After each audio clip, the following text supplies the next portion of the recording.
Okay, next, the aviation noise. Thank you so much, David. Yes, my name is David Goebel, president of Vashon-Maury Skies. A lot of you know me here. I'm going to give a really quick intro to the port folks so they have as much time as possible to present. Lance Little is the aviation managing director. He's responsible for a lot of the issues of the airport writ large, and he's going to give a few introductory remarks.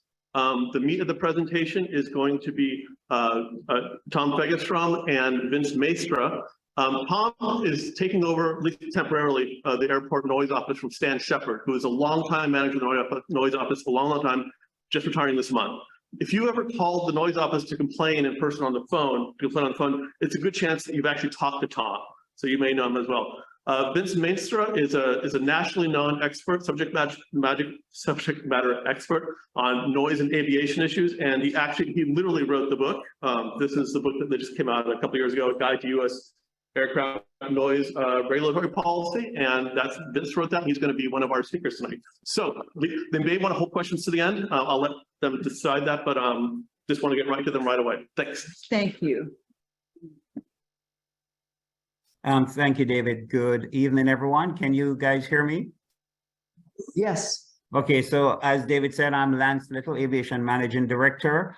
I want to thank the Vashon-Maury Island Community Council for granting the Port of Seattle the opportunity to address the council and the public at tonight's meeting. Also want to thank the president of the Community Council, Diane Emerson, and David Goebel for their patience as we work to find an agreeable date for the port's presentation. With me tonight, as was said, is Tom Fegestrom, the airport's interim noise program manager, and Vince Maestra, the port's outside noise consultant. Tom and Vince will summarize and answer questions about the temporary noise monitoring the port conducted on Vashon Island beginning in March of 2021. The Community Council played an integral role in assisting the port with the location and launch of the noise monitoring. And so we thought it was important to return to the council and report on those results. The port has a short period of time tonight to cover the monitoring results. However, I'm aware that there are several other related airport noise issues that the community members want to discuss. And so port staff is willing to return soon to present on those topics that we won't have time to cover tonight. We're aware that aviation noise can be disruptive for many Vashon residents. I've seen some of the comments that our noise office has received, and I've heard directly from Vashon residents about their concerns at public meetings. Other communities around the airport echo similar concerns, and that is why we have put such a focus on efforts to reduce the impact of the airport's operation on these communities. But I think it's also important to remind everyone that where planes fly is not something that the airport or the port controls.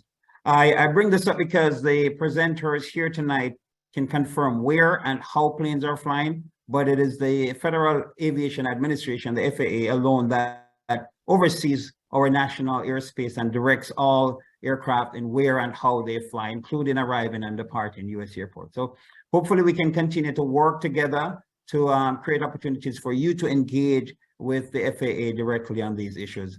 So thanks in advance for this understanding, and let me now turn things over to Tom and Vince. Vince, Tom. Thank you, Lance. If I could just jump in real quick, Diane, this is Marco at the port. I want to make sure the port's presentation gets pulled up. Yes. So Tom, are you going to, I can make you a co-host so you can share your screen. Would you like that? Sure. Or do you want me to share the presentation on my end? If you could on your end, that would work. Okay.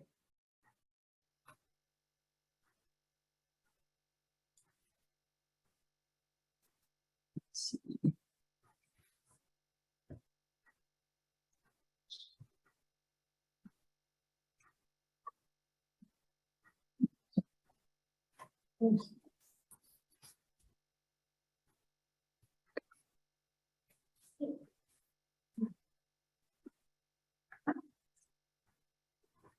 Right.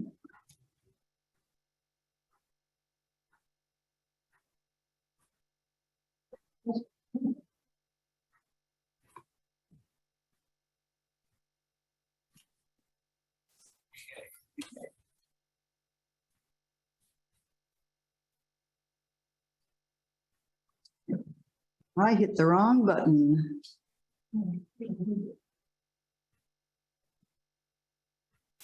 I do see it. Okay.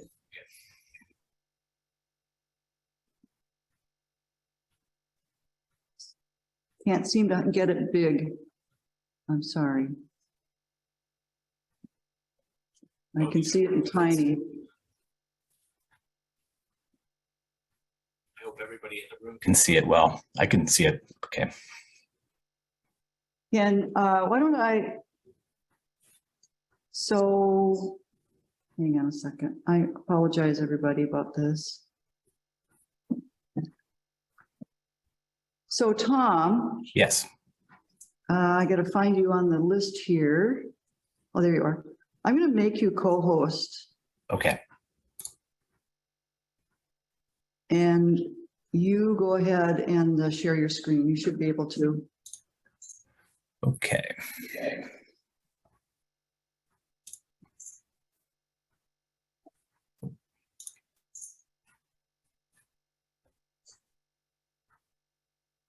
Okay. Can you see this? You can. Okay. Okay, Tom, put it in presentation mode. There you go. Okay. Okay. Thanks everybody for having us here tonight. We're going to do a bit of a recap of our noise monitoring effort that took place over a 13-month period that ended in the spring of 2022. So we'll just a little bit of background of where we approached this and how the monitor got to Vashon. It was a decision from Port Commission to place a monitor on Vashon Island for a period of 12 months. We immediately went to the Vashon-Maury Island Community Council to consult on possible locations. This is the standard practice for us when we place a temporary noise monitor. We like to work with the local cities, councils, and so we worked with the Vashon-Maury Island Community Council to consult on possible locations. It was clear early on that the north end of the island, under that south flow arrival path, and I'll talk a little bit more about that, was the desired location. And we worked out a good location that was placed on private property of course, with the owner's agreement. And we are very appreciative of that, those individuals that hosted the monitor there for actually almost 14 months on their property. It went very, very well. Very few, very short interruptions along the way that never lasted more than a day or two. Over 14 months is quite good. Almost 14 months is quite good. And it was a good location. We'll talk a little bit more about that as well. The location offered good access, electric power, and relative safety of the equipment there as well, which was all very important for the location. And just to point out, as we move forward with this, noise monitor data is not used as a deciding factor for our airport noise programs, airport sound insulation programs, nor is noise monitor data used by the FAA for air traffic decisions. This data is provided as with all monitors in our system, all 24 of the permanent monitors and temporary monitors, as just community information to see the noise readings of the aircraft in their communities. So the monitor was placed, as you can see, first of all on the left there, the blue circle is where the monitor was placed on the north end of the island, almost directly under that south flow arrival path, that south to north path that, of course, everybody knows very, very well. That thin line, of course, is deceptively busy. Approximately 200 aircraft, SeaTac aircraft a day will travel that path. The monitor there was the aircraft that pass over that monitor are around 6,000 feet. And as you can see, this is south flow. The airport is in south flow the majority of the year, about 70%. And I put a note up top that for our monitoring period, it was actually 72%. So a lot of south flow arrival data there. The north flow arrivals also pass over the island, but they do pass a little bit further to the west, and they are significantly higher, and of course, a lot less of them. But those are also captured by the monitor. You can see on the left, on the right rather, you can see a close-up and how close that monitor was to the path. Very close there. So there's a couple of pictures here of where the monitor was placed on the private property. Very sturdy, very effective cage provided by David Goebel. Thank you very much. That did a great job at protecting the monitor for all those months from tree debris and wildlife, and it also was there for security as well. So it assisted with all of those. And you can see on the right the noise monitor set up there through the cage anyway. You've got a hard shell case with a monitor modem and batteries inside, lots of cables, a tripod with a microphone on top. And that's where our monitor stood for all those months through spring, summer, and fall. As far as the monitoring period, to get a little bit more detail on that, the monitor was installed, placed there on February 10th, 2021. There was a period of testing and adjustment to improve the number of aircraft to noise correlations. Initially, we weren't getting very many correlations at all. And I'm going to talk about correlations a lot, and it's very important to aspect of noise monitoring, is when an aircraft passes over that monitor and the monitor hears that noise event, it then works with our flight tracking system to match that noise event with an aircraft overflight. And that's a correlation, and correlations are the key to everything with noise monitoring, to get those good correlations. And once we made that adjustment, our correlations improved dramatically. So we were off and running, and the monitoring period began on March 4th, 2021. And the monitor stayed on that location until April 27th of 2022. The data for the entire duration of that monitoring period is available and has been since the monitoring finished on the port's website for review. And the monitoring report that we're referring to now and was submitted to the council and is also on our noise program's website, covers officially that period of March 4th, 2021 to March 4th, 2022. Quickly, two standard noise metrics are included in our noise monitoring. SEL is a single event metric that represents the duration and magnitude of an aircraft overflight, as it was condensed down to a 1 second value. So it takes all of that energy from that aircraft overflight event. And it's a standard metric for single noise events. You might see LMAX also included in the data. LMAX is the single highest noise peak of that event. But the SEL is always going to be a higher measurement than an LMAX. The SEL decibel level is going to be higher than the LMAX because it takes into account the entire duration and magnitude of that noise event. LEQ is the other major metric that you'll see in the data, and this is a metric that determines the average sound over a specified period of time. And what we conveyed in our data and in the noise monitoring report was a daily LEQ. Every day, an LEQ was measured, and this is an average of noise over the course of the day, including the quiet periods, as well as the aircraft noise and any sort of noise that monitor picks up.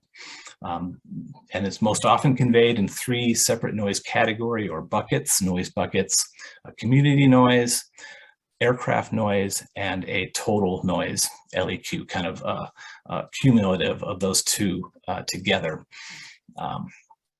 Aircraft noise is all of the aircraft correlations that happen over the course of that day. taking into account the quiet periods as well. And then you've got an aircraft noise LEQ. The community noise is all those noise events that a monitor picks up that it can't correlate with an aircraft. And that is dropped into the community noise category or ambient noise. And community noise is very different in very different places. Community noise on Vashon Island is going to be a different type of noise than would be in someplace like Burien or Beacon Hill. And as we talk about metrics very quickly, DNL, I must note, is also an annual average of aircraft noise. And it's different than LEQ because it penalizes nighttime noise. Nighttime noise is given a 10 decibel penalty. So you'll see DNL ends up being a higher noise, a higher number than LEQ. And as I should say, as I get into noise metrics here very quickly, Vince, who's also on the line, can jump in at any moment here to add anything that he might feel helps our discussion. With the Vashon noise monitoring data, starting with the SCL metric, just to give a sense, it's hard to give a sense of tens of thousands of SCL noise events. We couldn't possibly list them all in the final report. So wanted to give just a sense of what an average aircraft overflight, the noise level reading was, and that location on the north end of the island where those south flow flights are at their lowest altitude heading north. Over the course of a day, over the course of a month rather, there'd be 3,500 to 4,000 noise events at the monitors, 3,500 on the low end to 6,000, just to give you a range. On a daily basis, 3,500 is about 120 noise events. 6,000 is about 200 noise events, so per day. Just to give you a sense of, and that's per month there, 3,500 to 6,000 is the range that we saw on a monthly basis, total events. And just to give a sampling of what those average noise levels were, I give just a sampling of 4 specific months there, April, July, October, January. It's a spring, summer, fall, and winter. And you can see starting in April 2021 in this example, there were 4,766 total noise correlated events at the monitor location on Vashon. And the average SCL, and this is an arithmetic average, not a logarithmic average, which is the way you would really want to combine noise. But this is just to give a sense of what an average aircraft was. And it was 66 decibels SCL was an average aircraft overflight over the monitor. And you can see July, a few fewer events. That probably because north flow prevails during the summer months at times. And so north flow means fewer overflights over that noise monitor. And then October, a lot more events as we get back into south flow in January there as well. You can see 67 is the average noise event in October. It was 66 and 67 pretty consistently throughout the months, but I wanted to give a sense of what that average is. Peak noise, really the highest noise levels that we saw was about 80 decibels. There were a few that were 80, and then a few more that were in the upper 70s, and that kind of where it was the peak of what we saw for those SCL noise events. And finally, talking about the LEQ, which is the daily average. Again, these are included, all of them. You want me to take over here? Sure. Go ahead, Vince. Okay, just to get a few words in here, I see that we're almost at our time limit for our presentation. So I'm just going to skip over the first part of the slide so I can talk about the third bullet point, which is the most important one. Actually, just before that, I don't want you to get too hung up on the community and aircraft difference. That community noise is that high because a microphone has difficulty telling the difference between wind noise and what we would call man-made community noise that's around there. So we did look at time periods when the wind weren't or wasn't having an effect on our measured noise levels. And your noise levels on the island, as you know, because you experience it, are very, very low, in the very low 30s when the wind's not blowing. One of the, I think the second loudest day we measured was loud because of gale force winds. And then the loudest day we had overall was the 4th of July. We did compute from the year's worth of data that the day-night average noise level, which is the metric the FAA uses to set policy, was 46 dB at this monitoring site. While, you know, we may discuss how that might, the various kinds of uncertainties that might contribute to that and whether that's important or not, I want to remind you that the FAA policy for residential land uses is that residential land use is compatible with noises up to 65 dBl.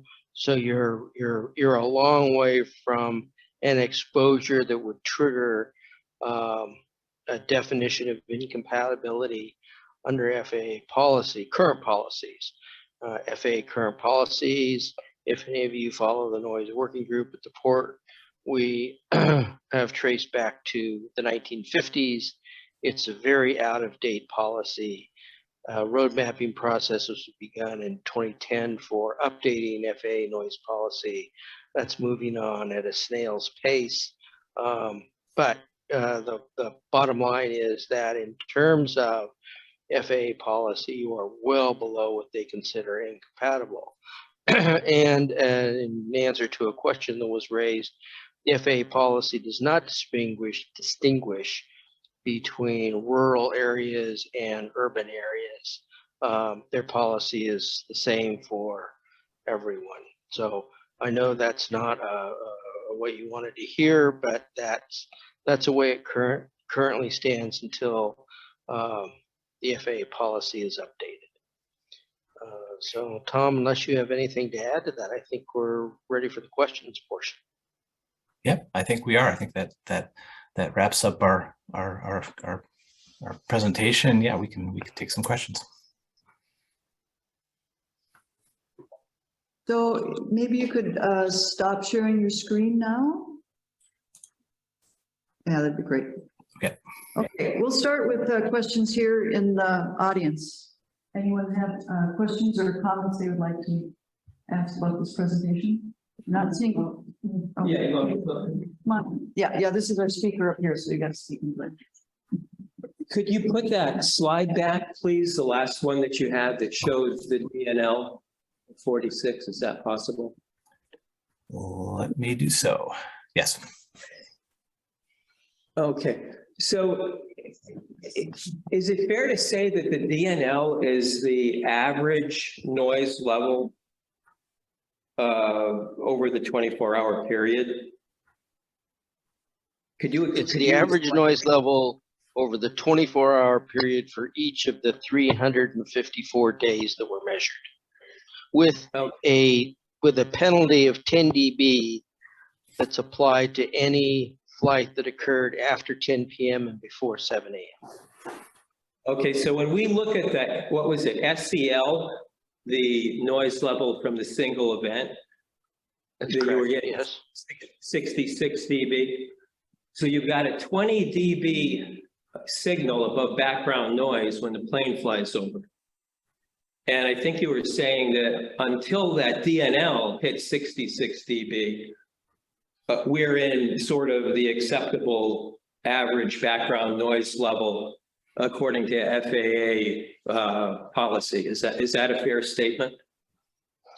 It is, but comparing a single event with DNL isn't quite right, because SEL is sound exposure level. That's the total energy of a flyover. One single event noise, accumulated energy. DNL is average over a 24-hour period with a 10 dB penalty. So those don't really directly compare.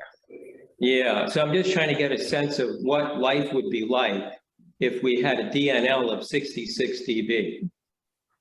I don't Well, you think, can I go don't, to a neighborhood very close to the airport, and that's what you would find. yeah. So those neighborhoods near the airport, what kind of SELs do they experience?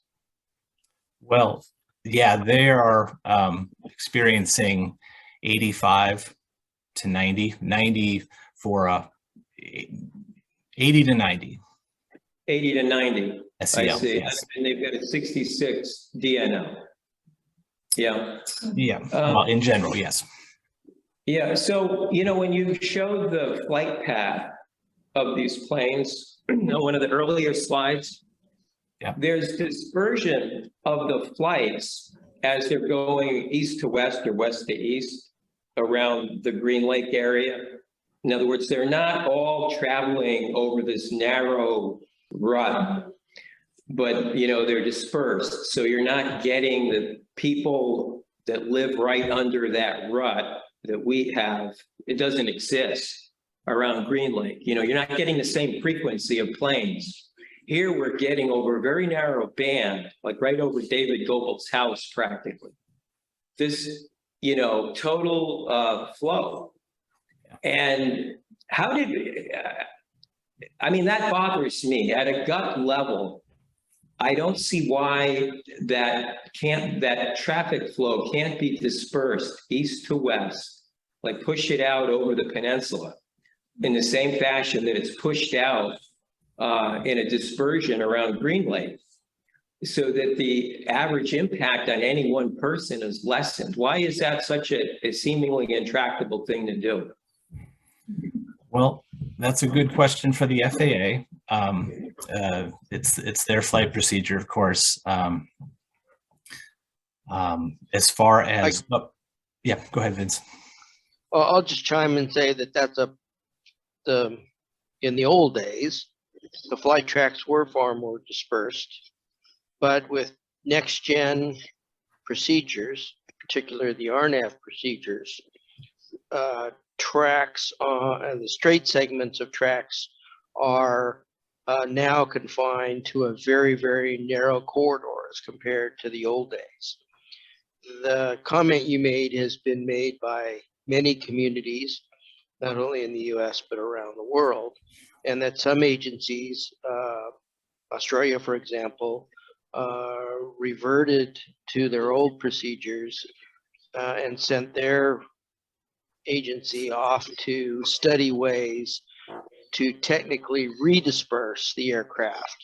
So that instead of giving a single point to program in their flight computers, aircraft were assigned a variety of points so there wouldn't be this kind of focusing of noise. And that is an area of active research right now.